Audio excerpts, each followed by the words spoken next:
Okay, good morning everyone. Today we'll be studying the last part of this unit, that is rights and duties. Okay, तो पहले आपको दिया हुआ है rights of the buyer एंड यहाँ पर है आपको ड्यूटीज ऑफ बायर. ठीक है, तो अगर हम इसका एक डिफरेंट एस्पेक्ट देखें, so don't you think that rights of buyer is equal to duties of seller, right? जो बायर के राइट्स होंगे वो सेलर के क्या होंगे? ड्यूटीज होंगे. और जो बायर के ड्यूटीज होंगे those will be what?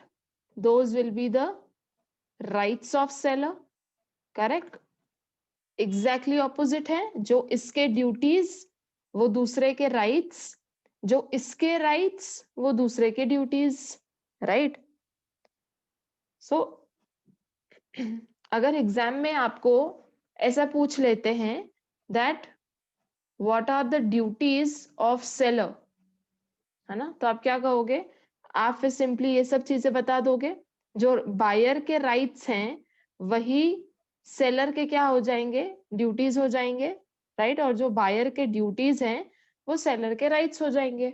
Okay, we'll understand it one by one.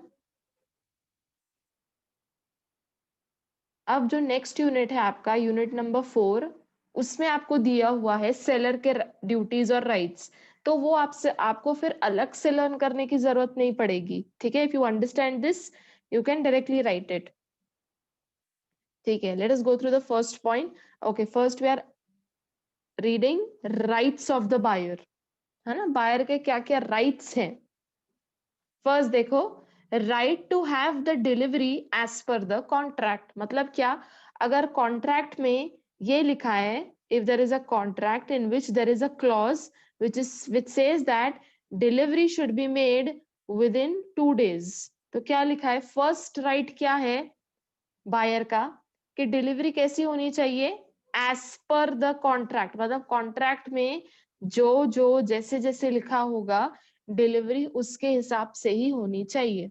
ठीक है, so what are they saying कि डिलीवरी कैसी होनी चाहिए? It should be made according to the contract. Contract में लिखा है within 2 days, within 1 week, within half month और whatever it is, then it should be made according to that.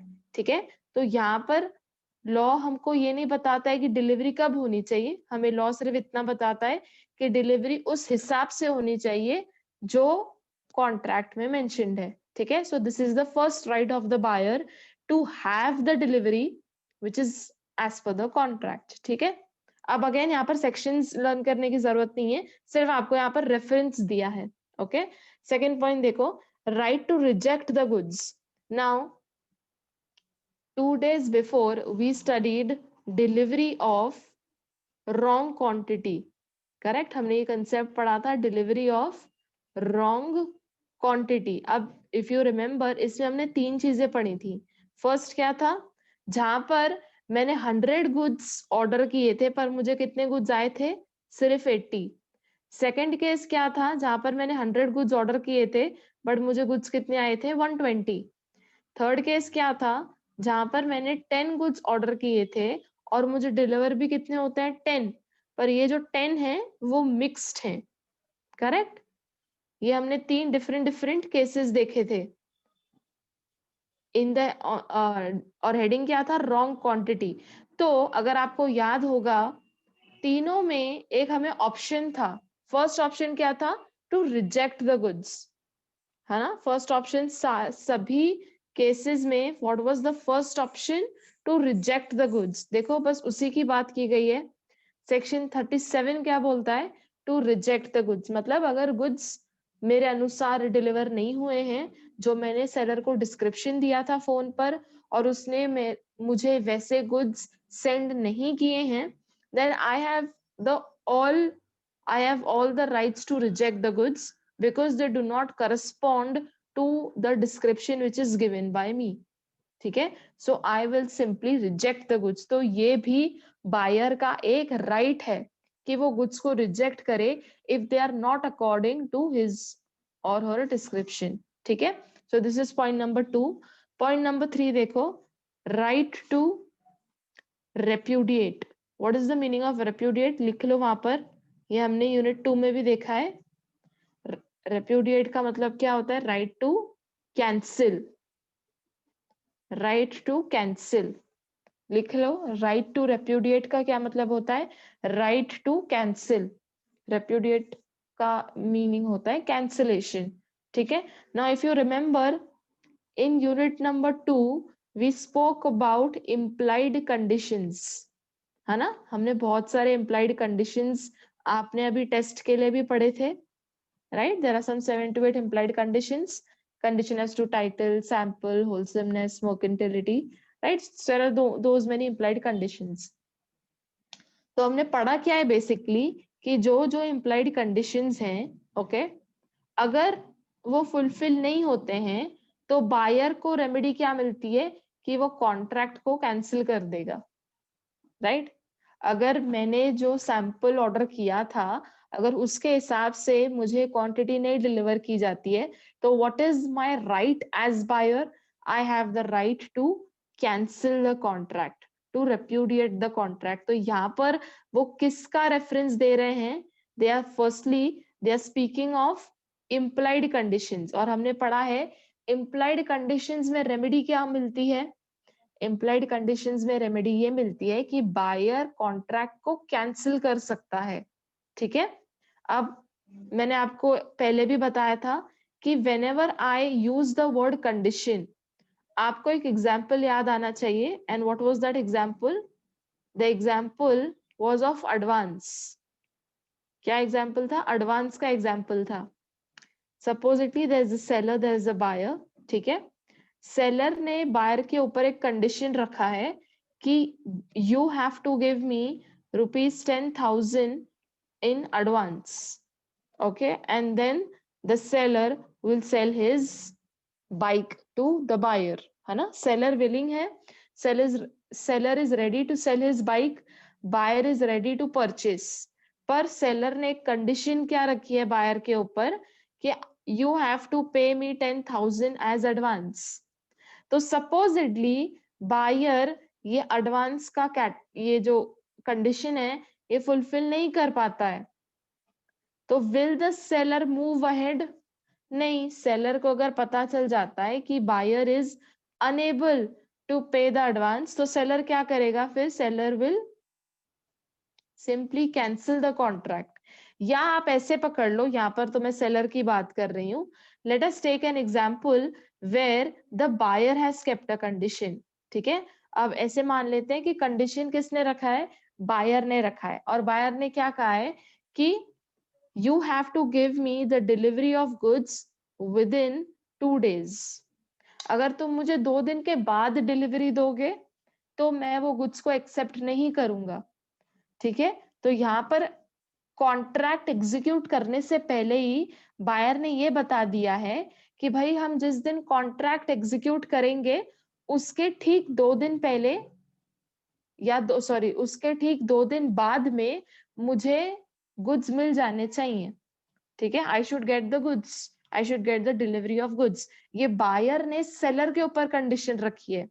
तो supposedly ऐसे मान लो कि seller ये fulfil नहीं कर पाता है, और सेलर बायर को बता देगा that I can give you the goods only after a week, not within 2 days।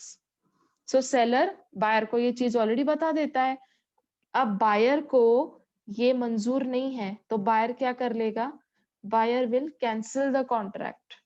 So this becomes the right of the buyer to cancel the contract if a implied condition or express condition is not fulfilled। यहाँ पर जो buyer ने seller के ऊपर condition रखी है वो कैसी वाली कंडीशन थी? एक्सप्रेस वाली कंडीशन थी, करेक्ट। हमने इम्प्लाइड कंडीशन सारे पढ़े हैं। इम्प्लाइड कंडीशंस में कहां पर भी डिलीवरी के बारे में नहीं था, तो यहाँ पर बायर ने डिमांड की है तो ये एक्सप्रेस कंडीशन बन जाती है। What has buyer asked the seller? To deliver him the goods within 2 days after execution of contract. अब सेलर को पता है कि इतना जल्दी पॉसिबल नहीं हो पाएगा, तो सेलर मना कर देता है। तो अगर सेलर मना कर देगा तो बायर के पास रेमेडी क्या बचती है कि वो कॉन्ट्रैक्ट को सिंपली रेप्यूडिएट कर देगा।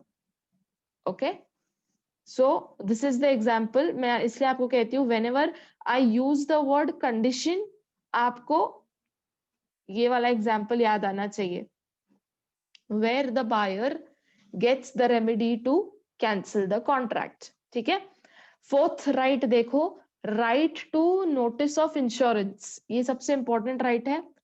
अब हमने ये देखा था इन द प्रीवियस वीक कि you if you remember we studied this point. मैं आपको पहले पॉइंट दिखा देती हूँ। हमने उसके ऊपर एक केस लॉ भी डिस्कस किया था and you had given me answers. Okay, we had seen this point, point number 10 right to delivery. उसमें हमने लास्ट में इंश्योरेंस का एक पॉइंट पढ़ा था। I will read it again. देखो क्या लिखा है, the seller must inform the buyer in time to get the goods insured, otherwise the goods will be at the seller's risk. मतलब क्या, जहां पर सेलर जहां पर से seller is sending the goods to the buyer through ship और through sea transit, ठीक है, वहां पर सेलर को बायर को इन्फॉर्म करना पड़ेगा कि भाई मैं आपको गुड्स सी रूट सेंड कर रहा हूं, आप ये गुड्स का इंश्योरेंस ले लो। राइट, तो अगर आप पॉइंट पढ़ोगे तो क्या लिखा है, right to notice of insurance. मतलब क्या, सेलर की जिम्मेदारी है कि वो बायर को इन्फॉर्म करे। देखो, जब सेलर बायर को इन्फॉर्म करेगा कि मैं गुड्स आपको सी रूट सेंड कर रहा हूं, तब जाके बायर वो गुड्स का इंश्योरेंस लेगा। Right, so this is the right of the buyer to get notice from the seller that the seller is sending goods through sea route। अच्छा, जब ये बायर को नोटिस मिलता है तब जाके बायर गुड्स का इंश्योरेंस करवाएगा। Right, so this is important for him also to get to know that how the goods are coming. Are the goods coming through road transport or through sea transport? ठीक है, तो जब ये buyer को चीज पता चलती है तब जाके वो इंश्योरेंस लेता है। So it is the duty of the seller to inform the buyer. तो अगर सेलर की ड्यूटी है तो बायर का वो चीज क्या बन जाता है, बायर का वो राइट बन जाता है। ठीक है, इसलिए पॉइंट 4 में क्या लिखा है, right to notice of insurance. So anything which is the responsibility of the seller becomes the right of the buyer। ठीक है, नेक्स्ट पॉइंट देखो, राइट टू एग्जामिन। मतलब क्या, देखो आप जब भी चीज खरीद रहे हो शॉप में जाके, तो आप पैकेट को देखोगे, पैकेट के पीछे जो डिटेल्स लिखे हैं वो देखोगे, you will check the expiry date, you will check the quantity, you will check the price. Correct, तो यहाँ पर आप कर क्या रहे हो, you are reasonably examining the goods. Correct, तो आपको सेलर रोक नहीं सकता है कि इतनी क्या छानबीन कर रहे हो। Right, the seller can not stop you from examining the goods. अगर आप राइस लेते हो तो पहले आप क्या करोगे, you will go and pick up handful amount of rice in your hands and you will see कि क्वालिटी कैसा है, टेक्सचर कैसा है, कलर कैसा है, you will even smell the rice. Correct, तो आप कर क्या रहे हो, आप गुड्स का एग्जामिन कर रहे हो। या even if you purchase any packet, आप सारे डिटेल्स देखते हो, कौन से इंग्रेडिएंट्स यूज किए गए हैं और whatever it is. Right, so in short, what are they trying to say over here, that if the buyer examines the goods, the seller cannot stop him. Why? Because to examine the goods is the right of the buyer। ठीक है, buyer अगर पैसे पे कर रहा है, so he has to make sure that he is paying for such goods which are worthy, which are perfect, which are as per his requirement। ठीक है, तो गुड्स को एग्जामिन करना ये बायर का प्राइमरी राइट है। ठीक है, so these are the 5 points of the rights of buyer। Now the 6th point says, read the heading, right against seller for breach of contract। मतलब क्या, जहां पर एक कॉन्ट्रैक्ट ऑलरेडी एंटर्ड है between the seller and the buyer. ठीक है, ये contract है और यहां पर ब्रीच कौन कर रहा है, for the breach of contract. यहाँ पर जो कॉन्ट्रैक्ट बना है वो कॉन्ट्रैक्ट को ब्रीच कौन कर रहा है? सेलर ब्रीच कर देता है। ब्रीच का मतलब क्या होता है? तोड़ देना। मतलब सेलर ने पहले कुछ प्रॉमिस किया था, पर सेलर वो प्रॉमिस को फुलफिल नहीं कर पा रहा है। तो यहाँ पर ब्रीच किस पार्टी ने किया है? Breach has been caused by the seller. Okay, because what are the words which I'm using? There are certain clauses, there are certain promises which were earlier made by the seller, okay, but they are not eventually fulfilled by him. So we will call that the seller has caused a breach. Seller has caused a breach to the contract. जो party अपने set of responsibilities को fulfil नहीं करता है, हम उसको law में क्या कहते हैं? कि उसने ब्रीच किया है. ठीक है, अब late us go through these several points. अब देखो, हमें इतना तो क्लियर है कि कॉन्ट्रैक्ट को ब्रीच किसने किया है? सेलर ने ब्रीच किया है. तो ये डिफरेंट डिफरेंट राइट्स हैं बायर के लिए. ठीक है, अगर कॉन्ट्रैक्ट को सेलर ब्रीच कर देता है तो बायर को डिफरेंट डिफरेंट राइट्स मिलते हैं. ठीक है, which we are going to see in these 5 points. One by one देखते जाएंगे. ओके, फर्स्ट राइट क्या है बायर का? Suit for damages. Okay, this is the first right of the buyer in case अगर सेलर ब्रीच कर देता है तो. ठीक है, क्या है? Suit for damages. Okay, let us read. अब ये पूरा प्लेन थियोरेटिकल पार्ट है. Okay, read the first point. When the seller wrongfully neglects or refuses to deliver the goods to the buyer may sue the seller for damages for non delivery. मतलब क्या? जहां पर seller गलती से okay neglects और refuses, गलती से goods की डिलीवरी नहीं देता है बायर को, ठीक है, उस केस में द बायर में स्यू द सेलर फॉर डैमेजेस. और वो डैमेजेस का नाम क्या होगा? डैमेजेस फॉर नॉन डिलीवरी, है ना, क्योंकि सेलर डिलीवरी कर ही नहीं रहा है बायर को, है ना. The seller is not delivering the goods to the buyer. तो उस केस में बायर क्या करेगा?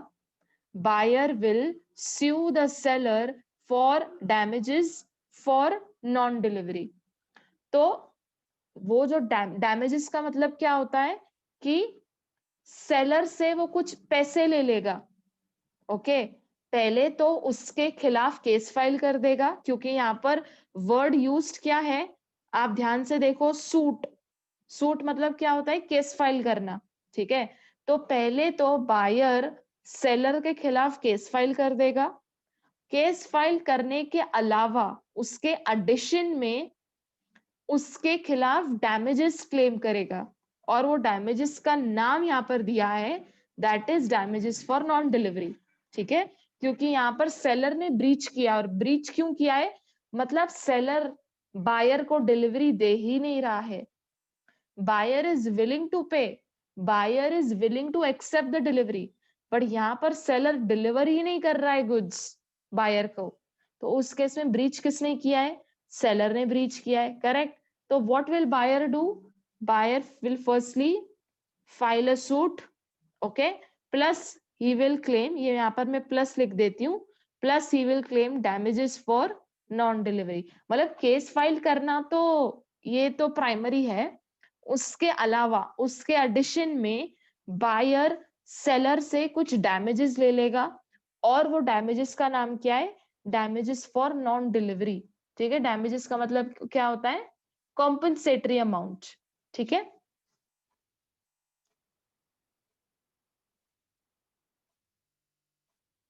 ओके, आगे देखो क्या लिखा है. The measure of damages is prima facie the difference between contract price and market price at the time. ठीक है, अब ये इंपॉर्टेंट है, ये पहले हम एग्जांपल ले लेते हैं. अब देखो, आपको नाम तो पता चल गया. नाम क्या है? Damages for non delivery. Next line पे आपको ऐसे समझ लो, नेक्स्ट लाइन पे आपको फॉर्मूला बताया हुआ है कि ये डैमेजेस को आप एस्टिमेट कैसे करोगे. तो अब देखो हुआ क्या. अब ये सेलर और बायर है, करेक्ट. यहाँ पर ब्रीच किसने कॉज किया है? सेलर ने, ठीक है, क्योंकि ये डिलीवरी नहीं दे रहा है बायर को। अब तो हुआ क्या, बायर ने पहले तो सूट फाइल कर दिया, करेक्ट, ये अभी हमने तो हेडिंग में ही देख लिया। प्लस सूट फाइल करने के अलावा क्या कर लेगा बायर? बायर सेलर से डैमेजेस क्लेम कर लेगा, करेक्ट। अब ये डैमेजेस को कैलकुलेट कैसे करना है उसका फॉर्मूला दिया है इन्होंने। अब देखो, when there was an agreement between the buyer and seller, तो सेलर और बायर के बीच में जो कॉन्ट्रैक्ट बना था, ठीक है, ऐसा समझ लो कि बायर सेलर से कुछ ऐसी चीज खरीद रहा था जिसका वैल्यू था ₹100, ठीक है। तो बायर को पे कितना करना था? 100 रुपए, ओके, और फिर सेलर को डिलीवरी देनी थी। पर ये तो बाद में पता चला कि सेलर ने तो डिलीवरी नहीं दी, ठीक है। अब ऑल्सो अज्यूम दिस वे कि बायर ने भी पैसे पे नहीं किए हैं। पैसे कब पे करने थे? जब सेलर डिलीवरी देता। यहाँ पर सेलर ने डिलीवरी दी है क्या? नहीं। ये मैंने आपको सिर्फ यहाँ पर पैसे बता दिए कि अगर सेलर ठीक से डिलीवर करता तो बायर उसे पे कितना करता? 100 रुपीज पे करता, ठीक है। बट यहाँ पर तो खैर डिलीवरी नहीं हुई है, तो पेमेंट तो दूर की बात है, ठीक है। ये बात तो आपको समझ आ गई। अब यहाँ पर ब्रीच कर लिया सेलर ने, seller has caused a breach, तो फिर बायर ने क्या किया? Buyer has filed a case against seller, ठीक है, ये सेलर ने ब्रीच किया। फिर बायर ने क्या किया? Buyer went in the court of law and buyer filed a suit. Suit के अलावा अलावा उसे डैमेजेस भी रिकवर होंगे। अब डैमेजेस का फॉर्मूला हमें दिया हुआ है जो अभी हमें सब्स्टिट्यूट करना है। अब सुनो, अब बायर ने पे किया है क्या यहाँ पर? द आंसर इज नो, है ना, क्योंकि पे कब करता? जब डिलीवरी मिलती। पर यहाँ पर तो सेलर ने डिलीवरी नहीं की है, तो पेमेंट तो दूर की बात है। अब बायर बायर ने क्या? बायर इसके भरोसे ही बैठा रहेगा क्या? नहीं। What did buyer do? Buyer ने एक और सेलर के साथ कॉन्ट्रैक्ट बनाया, ठीक है। बट जब बायर ने ये न्यू सेलर के साथ कॉन्ट्रैक्ट बनाया, तब तक वो चीज की, ये जो चीज खरीद रहा था सेलर से, तब तक वो चीज की मार्केट वैल्यू इंक्रीज होके 120 हो गई। कितनी हो गई? 120 हो गई। मतलब क्या? सिंपल सी बात है, अगर बायर ये वाले सेलर के साथ कॉन्ट्रैक्ट इसका अगर सक्सेसफुल होता तो बायर को कितना पे करना पड़ता था सेलर को? सिर्फ 100 रुपीज, ठीक है।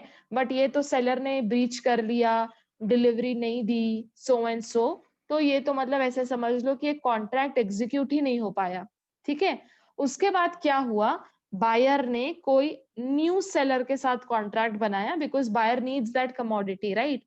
So buyer entered into an agreement with some new seller, and when he entered into an agreement with this new seller, तब तक वो commodity का प्राइस मार्केट में 120 हो गया था। तो यहाँ पर इनका कॉन्ट्रैक्ट प्राइस भी कितना होगा? 120, करेक्ट। अब डोंट यू थिंक कि बायर का इसमें 20 रुपए का नुकसान हो रहा है? करेक्ट, 20 रुपए का नुकसान हो रहा है। अगर ये इसके साथ कॉन्ट्रैक्ट अच्छे से फुलफिल करता तो सिर्फ उसे कितने पे करने पड़ते? 100। बट अब इतना डीले हो गया, और ये डीले के वजह से मार्केट का प्राइस इंक्रीज हो गया। मार्केट का प्राइस अब कितना हो गया? 120।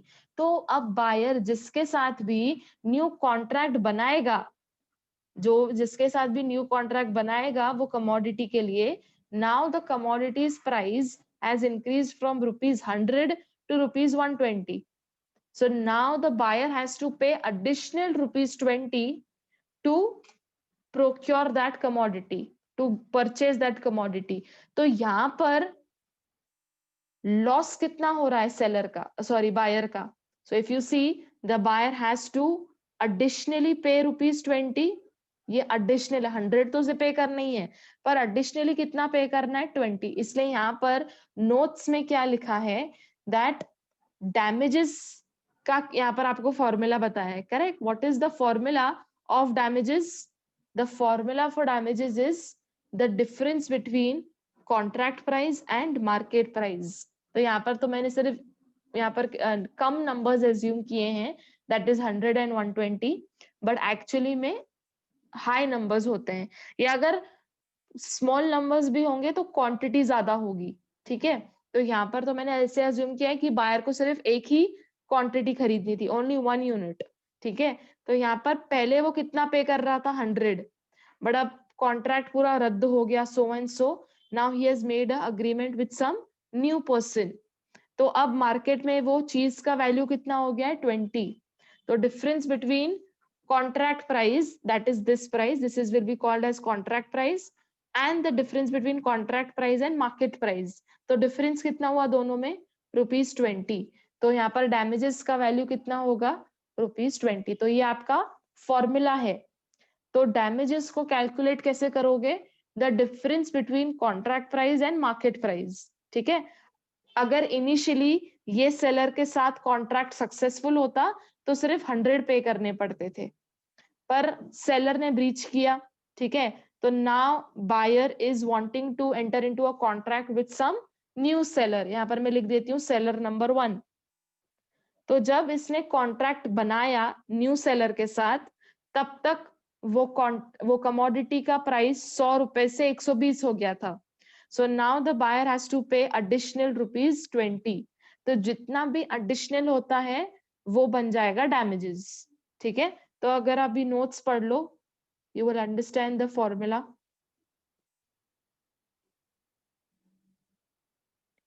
देखो नोट्स में क्या लिखा है,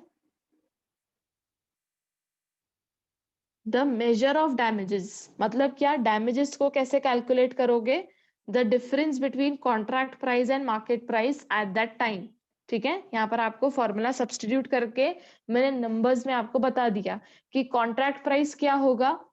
कॉन्ट्रैक्ट प्राइस वो होगा जो आपने ओरिजिनल सेलर के साथ एंटर किया है, ठीक है। I will write down price entered with original seller, with original seller।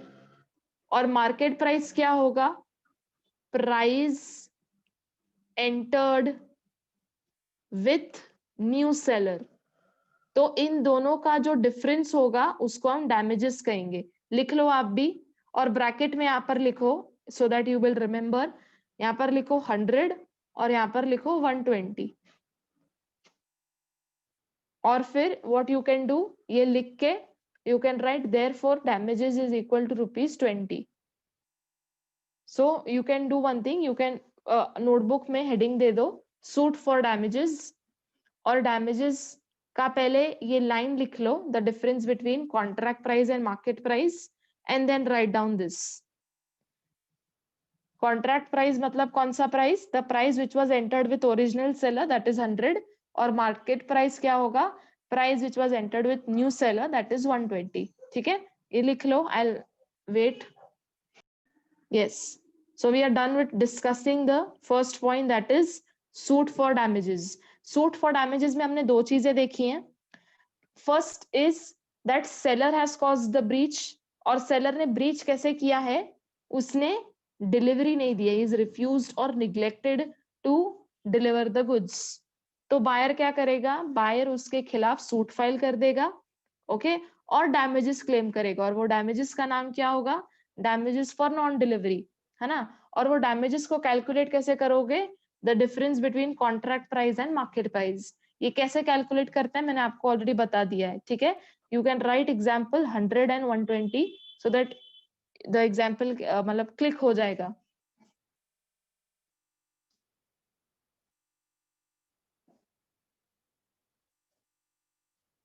अच्छा, ये मार्केट प्राइस कब का लेना है, मार्केट प्राइस तब का लेना है when they have ought to have been delivered और if no time was fixed at the time of refusal to deliver, ठीक है।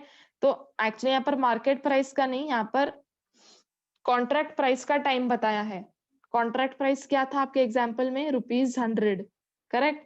तो यहाँ पर आपको बताया कि टाइम क्या लोगे, when they ought to have been delivered और when they were not delivered, ठीक है। ये पॉइंट नहीं भी लिखोगे तो भी चलेगा, बिकॉज हम वर्ड कौन सा यूज कर रहे हैं, कॉन्ट्रैक्ट प्राइस, तो काफी इम्प्लॉइड है।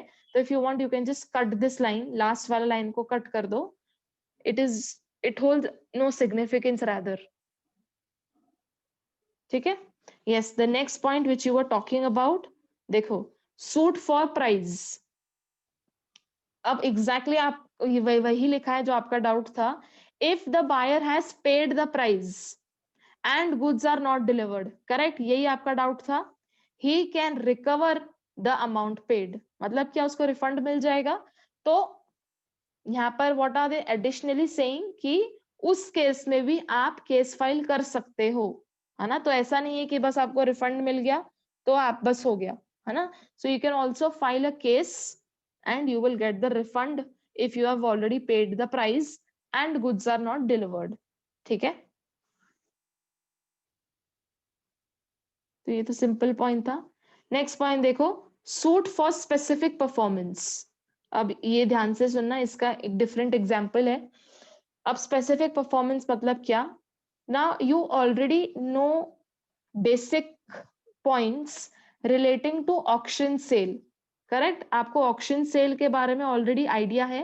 ऑक्शन सेल क्या होता है कि वहां पर ऐसे कमोडिटीज का सेल होता है which are rare, which are precious, right. और वहां पर कौन लोग आते हैं, बिडर्स पार्टिसिपेट करते हैं, और जिसका हाईएस्ट बिड रहेगा वो कमोडिटी का ओनर बन जाएगा, right. Then he can purchase that commodity. तो ऐसे पकड़ लो कि यहाँ पर बहुत सारे बिडर्स बैठे हैं, ठीक है। These are the bidders who are bidding for different different commodities, और जो हाईएस्ट बिडर रहेगा उसे कमोडिटी मिल जाएगी, ठीक है। अब क्या हुआ, तो बिडर्स को हम क्या कहेंगे, बायर कहेंगे, ठीक है। और जो ऑक्शन कंडक्ट कर रहा है उसे हम सेलर कहेंगे। सो अज्यूम कर लो that I am the highest bidder, ठीक है। एक वहां पर पेंटिंग दिखाई गई, so there was this painting, okay, which मुझे बहुत पसंद आई painting. This painting was from Mughal period, ठीक है। This painting was from Mughal period, ये बहुत ही प्रेशियस पेंटिंग है, ओके। अब मैंने यहाँ पर ये पेंटिंग का मैंने हाईएस्ट बिड दिया है, तो मैं कौन बन जाऊंगी, I will become the buyer of this particular painting, ठीक है। अब ऑक्शन सेल में मुझे ये कहा गया था कि 2 दिन के अंदर अंदर आपको ये पेंटिंग अपने घर पर मिल जाएगी, ठीक है। मतलब वो खुद से होके वो पेंटिंग को कुरियर करवा देंगे, ठीक है। अब हुआ क्या, कितना टाइम मांगा था उन्होंने, 2 दिन। They asked me to give me my address, तो मैंने उनको अपनी एड्रेस दी है, एंड दे टोल्ड मी कि 2 दिन के अंदर आपको ये पेंटिंग अपने घर पर मिल जाएगी, ठीक है। यहाँ पर हम पेमेंट की बात नहीं कर रहे हैं, ओके। आपको जो अज्यूम करना है आप अज्यूम कर सकते हो, whether you have paid the price or whether you have not paid the price, ठीक है, that is immaterial.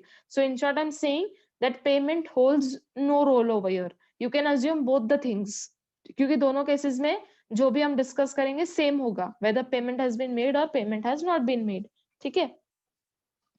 तो अब buyer is of the view कि अब उसके घर पर ये पेंटिंग कब आएगी, विद इन 2 days। अब हुआ क्या, 2 दिन के अंदर अंदर ये जो सेलर है वो बायर के घर पर आता है और बायर को बोलता है कि एक काम करो, आप वो पेंटिंग को भूल जाओ, ठीक है। वो पेंटिंग के बदले आई एम रेडी टू पे you ₹2 crore। How much, 2 crore। मतलब सेलर आके बायर को कह रहा है कि जो आपने पेंटिंग उस दिन खरीदी थी, you are the highest bidder, correct. So now I am asking you to forget that painting, और वो पेंटिंग के बदले मैं आपको 2 करोड़ देता हूं, वो पेंटिंग को भूल जाओ, okay. Now speaking from the buyer's point of view, buyer needs only that painting. So in short, what I'm trying to say that no compensatory amount will satisfy him. Supposedly buyer ने वो जो painting खरीदी थी इसका value से 10 लाख था, कितना था, it was 10 lakhs, ठीक है। Now the seller is coming and telling the buyer to forget that painting, okay, वो पेंटिंग तो सिर्फ 10 लाख की थी, मैं आपको 2 करोड़ दे रहा हूं, बस वो पेंटिंग को भूल जाओ, do not ask me for that painting. I am giving you 2 crores plus supposedly the 10 lakhs which you have already paid. तो मैं आपको रिफंड तो दे ही रहा हूं, उसके अलावा मैं आपको 2 करोड़ दे रहा हूं, वो आप पेंटिंग को भूल जाओ, ठीक है। So in short, when you are purchasing some rare stuff, some rare commodity, then what will satisfy the buyer? No compensatory amount will satisfy the buyer. The only thing which will satisfy the buyer is that particular painting. तो seller कहता है अच्छा ठीक है 2 करोड़ नहीं, मैं आपको 4 करोड़ देता हूं, आप वो पेंटिंग को भूल जाओ. Again the buyer refuses, and the it goes on increasing from 2 crore to 4 to 4 to 10 to 10 to 20 crores. But the buyer is not willing to forget the painting. Buyer को पैसे चाहिए ही नहीं. Buyer does not need this money. Buyer needs this painting. उसे painting चाहिए, मतलब painting ही चाहिए. उसे पैसे will not satisfy him. ठीक है. तो अब उस केस में देखो होगा क्या. I'll just erase this off. तो आपको ध्यान में क्या रखना है कि बायर ने कोई ऐसी पेंटिंग जीती थी ऑक्शन सेल में, ठीक है, जिसका वैल्यू कितना था. I will write down over here. The value of painting was how much? 10 lakhs. Correct. 10 lakhs was the value of the painting. Now this is fact number 1. मैं लिख लेती हूँ, फिर आप लिखना. फैक्ट नंबर 2 क्या है? Seller is ready to give 2 crores to buyer, but not painting. Okay, वो पेंटिंग को छोड़कर 2 करोड़ देने के लिए तैयार है बायर को. This is fact number 2. Fact number 3 क्या होगा? फैक्ट नंबर 3 होगा बायर रिफ्यूजेस. मतलब क्या? बायर को पैसे नहीं चाहिए, बायर को वो पेंटिंग ही चाहिए. बायर को 2 करोड़ भी सेटिस्फाई नहीं करेंगे, 4 करोड़ भी सेटिस्फाई नहीं करेंगे, 6, 8, 10, 20, 15, whatever, it will not satisfy, and hence what have I written? Buyer refuses. लिख लो ये तीनों points. Give the heading in your notebook. Suit for specific performance. Suit for specific performance and write down these 3 points. पहले चाहिए तो आप वो draw कर लो, एक पेंटिंग बना दो, उसके बाजू में लिखो पेंटिंग ऑफ मुगल पीरियड, ठीक है. And then you can write down these 3 facts. आगे का डिस्कस करते हैं, लिख लो पहले ये. Now if you are done writing with the facts, now let us understand कि अब इस केस में फाइनली होगा क्या. ठीक है. अब जो सेलर और बायर के बीच में जो कॉन्ट्रैक्ट हुआ था, या जो ऑक्शन सेल में बात हुई थी, बात किस चीज की हुई थी कि बायर को ये पेंटिंग मिल जाएगी. करेक्ट. Buyer will receive the painting. क्या ऑक्शन सेल में ऐसा कहीं भी डिसाइड हुआ था कि अगर पेंटिंग नहीं मिलती है तो seller will give you 2 crores और seller will give you 4 crores, है ना, so on and so forth? नहीं. हाँ, किसके लिए हुई थी? Where was a mutual consent for what? The mutual consent was for the painting. ठीक है. तो उस केस में देखो अब होगा क्या, जहां पर buyer is stuck on the thought that he needs the painting and seller is ready to give any high amount but not the painting. तो उस केस में क्या होगा? This is the right of the buyer to file a suit against the seller for specific performance. Specific मतलब क्या? Buyer को specifically वो painting ही चाहिए. Buyer is determined on what he wants. Buyer को painting चाहिए, मतलब painting ही चाहिए. No, he does not need any amount. He does not need any heavy amount. तो यहाँ पर इसको कहते क्या है? Specific performance. मतलब क्या? Buyer seller को बोल रहा है कि मुझे पेंटिंग ही दो. मतलब कहीं ना कहीं वो स्पेसिफाई कर रहा है. He is specifying the performance which he is expecting from the seller. Right. तो उस केस में क्या होगा? उस केस में buyer will again go to the court and seek the help of the court of law and file a suit against the seller for specific performance. तो court क्या करेगा, कोर्ट बायर की बात सुनेगा, कोर्ट समझेगा कि buyer को सिर्फ एक ही चीज सेटिस्फाई कर सकती है, and that is that particular painting. He does not need any heavy amount. So court will understand. और देखो, वो पेंटिंग कब की है, the painting is of Mughal period. तो अगर सेलर ऐसा भी कहता है बायर को कि ये जो पेंटिंग है उसे भूल जाओ, मैं आपको कोई दूसरी पेंटिंग देता हूं, so here will the buyer be satisfied with some new painting? The answer is no. Buyer needs this painting only, क्योंकि this is from Mughal period. तो अगर सेलर कोई दूसरी पेंटिंग देने के लिए तैयार है या सेलर कुछ पैसे देने के लिए तैयार है, दोनों चीजें बायर को सेटिस्फाई नहीं करेंगी. The only thing which the buyer needs is this particular painting only. तो जब आप स्पेसिफाई कर लेते हो, okay, that becomes specific performance. ये कौन सा केस माना जाएगा कोर्ट में? Suit for specific performance. जब कोर्ट की हियरिंग वगैरह चालू होती है, so there is an announcement that this case has been filed for specific performance, so that everybody gets to know, so that everybody understands what is the case going to be about. Okay, so there is an announcement that this case has been filed against suit for specific performance. Okay, so always remember the example of painting which I have given you. Okay, the only thing which will satisfy the buyer is the painting, that particular painting which belongs from the Mughal period. No amount, no other painting, no other stuff.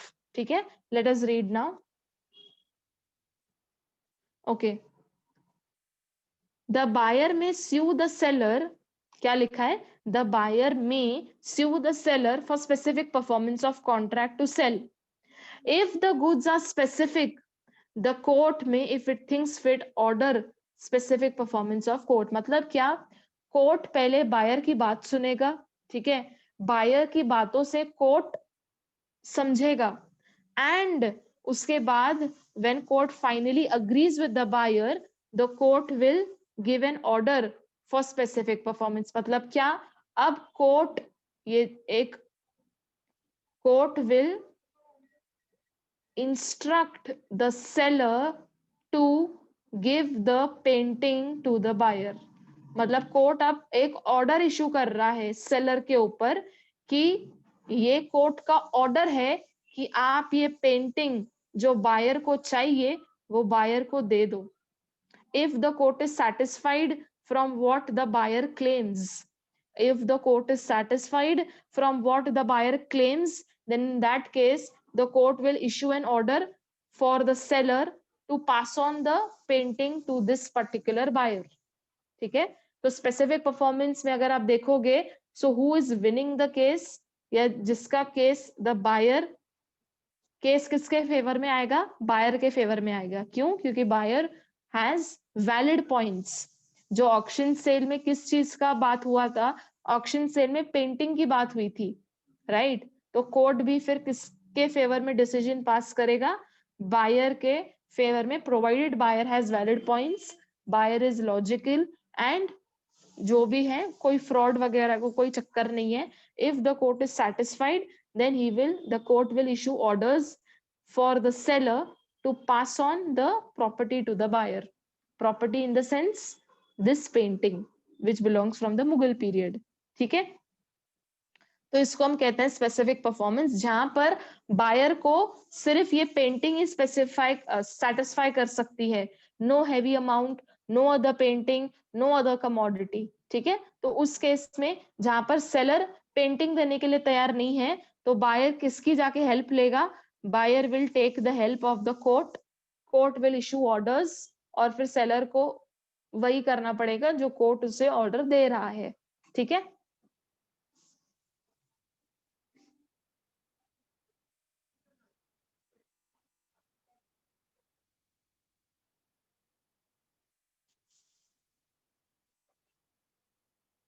ठीक है. So this was suit for specific performance, correct? So we have discussed the first three rights. Next देखो, suit for breach of warranty. Okay, अभी breach of warranty कहीं ना कहीं आपको सुना हुआ लग रहा है, राइट? ये हमने यूनिट 2 में पढ़ा था, ब्रीच ऑफ वारंटी। अब let us revise a little. Breach of warranty, इसमें रेमेडीज क्या क्या अवेलेबल होती हैं बायर को? ही कैन क्लेम डैमेजेस, करेक्ट? ये आपने ऑलरेडी अपने नोटबुक्स में लिखा हुआ है, ही कैन क्लेम डैमेजेस, ठीक है। अच्छा, इसके एडिशन में एक और रेमेडी होती है, he can file a suit, ठीक है, वो सूट भी फाइल कर सकता है और डैमेजेस भी क्लेम कर सकता है इन केस अगर कोई वारंटी ब्रीच्ड हो जाती है तो। अच्छा, कौन सी वारंटीज होती हैं? हमने इम्प्लाइड वारंटीज 4 पढ़ी हैं, right? Implied warranty as to quiet possession, as to no encumbrance, as to quality or fitness, and as to dangerous goods, right? These are the 4 implied warranties which we have studied. तो क्या कह रहे हैं कि अगर कोई implied warranty breach हो जाती है, ठीक है, if there is any breach of any warranty, तो रेमेडी क्या क्या अवेलेबल होती है, क्या क्या हमने रेमेडीज पढ़ी हैं? The buyer can claim damages plus he can file a suit, ठीक है। Exactly we are going to study this, ये हमने ऑलरेडी देखा है, so this is just a repetitive point जो यहाँ पर उन्होंने बायर के राइट्स में एड अप कर लिया है। ओके, देखो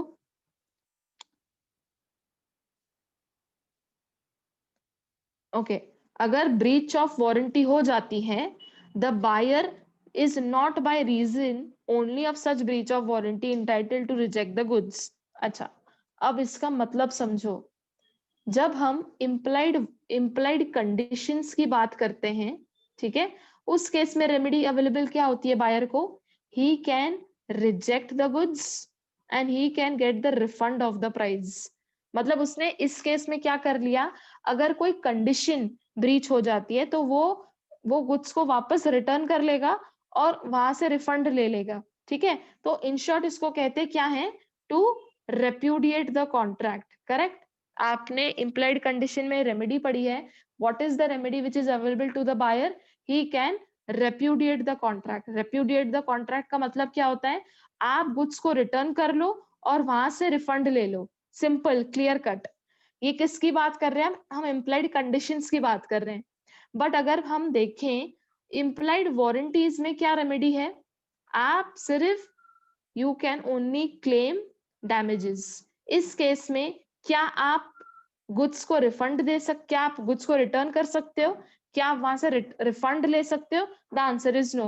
what you can do, simply you can max to max claim damages plus file a case, जो अभी मैंने आपको बताया, फाइल अ सूट, ठीक है। तो इन शॉर्ट यहाँ पर अगर मैं कंक्लूजन निकालूं, so the conclusion is that in case of implied warranties, you cannot return the goods, you cannot get the refund of the price. ये रेमेडी सिर्फ किसके लिए अवेलेबल है? इम्प्लाइड कंडीशंस के लिए अवेलेबल है और ना कि इम्प्लाइड वारंटीज के लिए अवेलेबल है। तो इम्प्लाइड वारंटी, अगर कोई वारंटी ब्रीच हो जाती है सेलर से, तो बायर रिटर्न नहीं कर सकता है goods. he cannot get the refund of the price, neither he can return the goods. Buyer simply क्या कर सकता है? maximum remedy available to the buyer is he can claim damages, ठीक है। फर्स्ट पॉइंट में देखो वही लिखा है, देखो, let me repeat it again, अब ध्यान से पढ़ना। क्या लिखा है? The buyer is not by reason in case of breach of warranty entitled to reject the goods. मतलब अगर ब्रीच ऑफ वारंटी हो जाती है तो क्या बायर गुड्स को रिजेक्ट कर सकता है? The answer is no. तो बस वही लिखा है, अगर आप थोड़ा फ्रेमिंग अलग है, the buyer is not by reason only of such breach of warranty entitled to reject the goods. मतलब अगर ब्रीच ऑफ वारंटी हो जाती है तो बायर गुड्स को रिजेक्ट नहीं कर सकता है। The buyer can not only by breach of warranty entitled to reject the goods, क्योंकि आपको आपको गुड्स रिजेक्ट करने की अथॉरिटी सिर्फ किसमें है? इन केस ऑफ इम्प्लाइड कंडीशन। यहाँ पर हो क्या रहा है, यहाँ पर वारंटी ब्रीच हुई है, तो क्या आप गुड्स को रिजेक्ट कर सकते हो? The answer is no. Goods को रिजेक्ट करना ये किस में है? अगर कोई कंडीशन ब्रीच हो जाती है तो। यहाँ पर कंडीशन ब्रीच हुई है क्या? नहीं, यहाँ पर कोई वारंटी ब्रीच हुई है। तो जब कोई वारंटी ब्रीच हो जाती है तो क्या आप गुड्स को रिजेक्ट कर सकते हो? The answer is no. यहाँ पर इसलिए लिखा है the buyer is not by reason only of such breach of warranty entitled to reject the goods. मतलब अगर कोई ब्रीच ऑफ वारंटी हो जाती है तो आप गुड्स को रिजेक्ट नहीं कर सकते हो। ठीक है, ये क्लियर है? आगे देखो अब क्या लिखा है। बट ही में, बट ही में, अब यहां पर आते हैं बायर के राइट्स। ही में set up against the seller for breach of warranty in diminution of price, और ए और बी में ऑप्शन है, और sue the seller for damages. मतलब क्या? अब सुनो, अब तक हमने क्या देखा है कि if there is any breach of implied warranty, अगर ब्रीच हो जाती है सेलर के तरफ से, तो बायर के पास रेमेडी क्या है? He can claim damages. Correct, यही अभी हमने 2-3 बार देखा है, he can claim damages.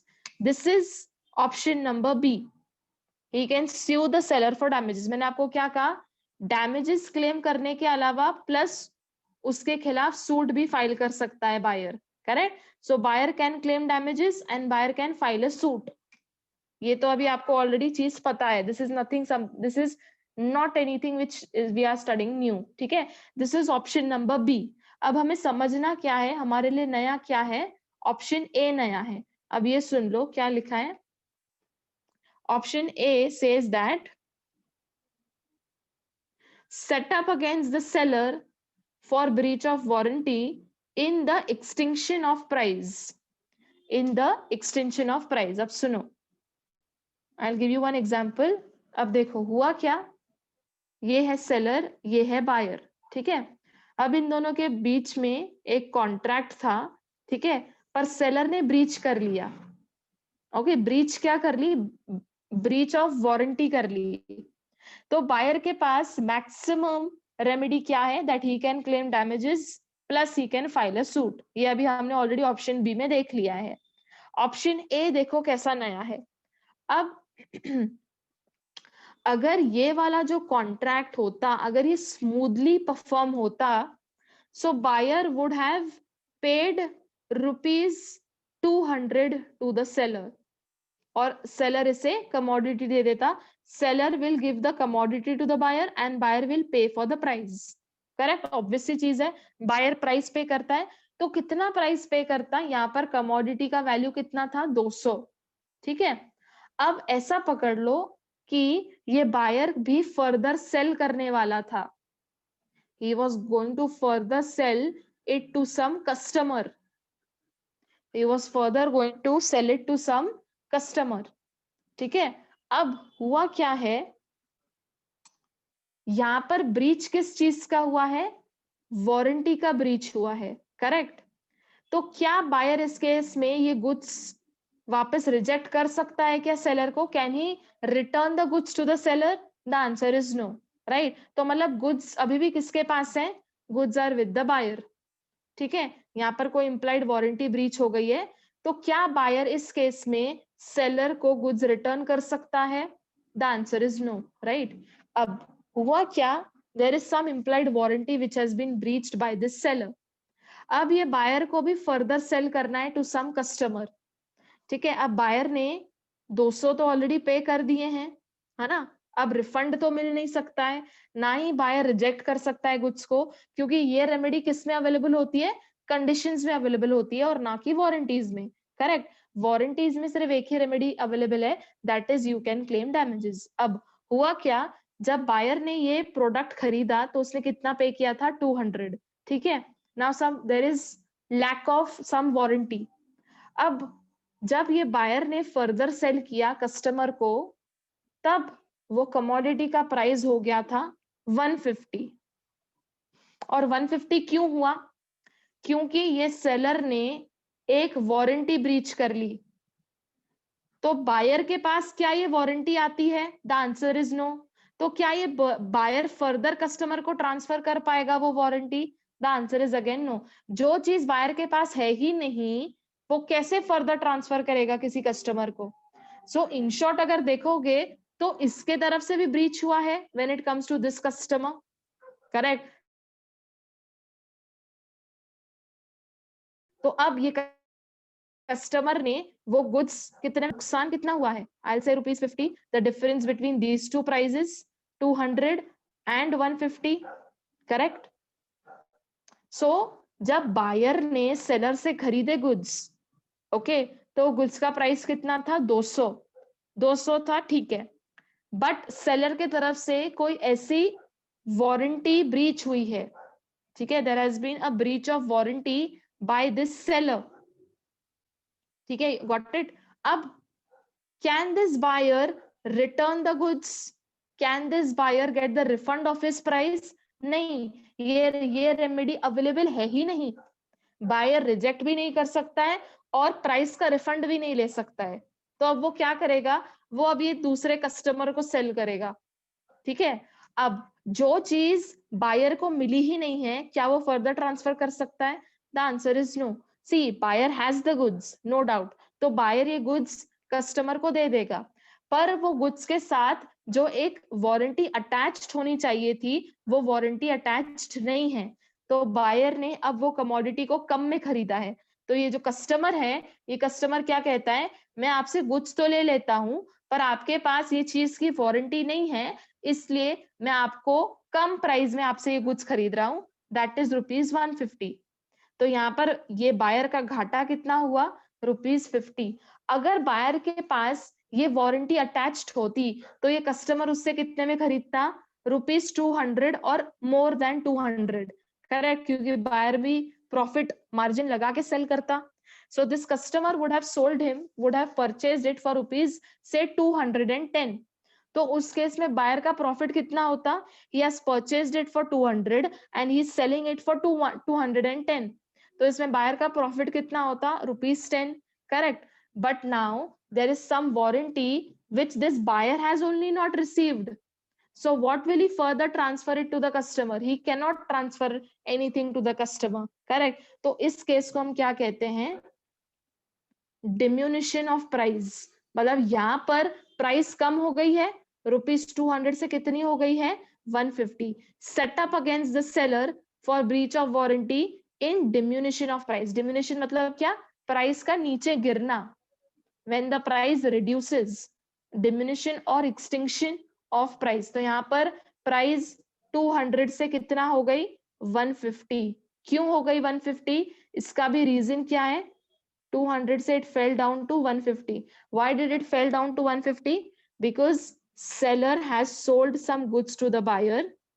So he has sold, suppose ये कोई goods हैं, ये goods के साथ एक वारंटी अटैच्ड होती है, जो वारंटी अटैच्ड नहीं है। तो अब ये बायर के पास सिर्फ क्या है? Buyer just has these goods. Now buyer is selling these goods to some customer. तो अब कस्टमर को भी वारंटी चाहिए, पर कस्टमर को भी मिल क्या रहा है? कस्टमर को भी सिर्फ ये गुड्स मिल रहे हैं।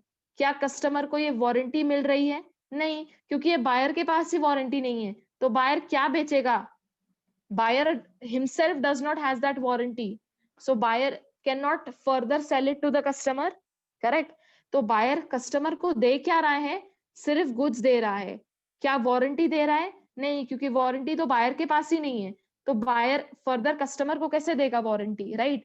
तो कस्टमर क्या कहता है कि आप मुझे सिर्फ गुड्स बेच रहे हो, आप मुझे उसके साथ जो अटैच्ड वारंटी है वो नहीं दे रहे हो, तो मैं आपसे गुड्स खरीदता हूं, but I will pay you less because you are not giving me the warranty attached.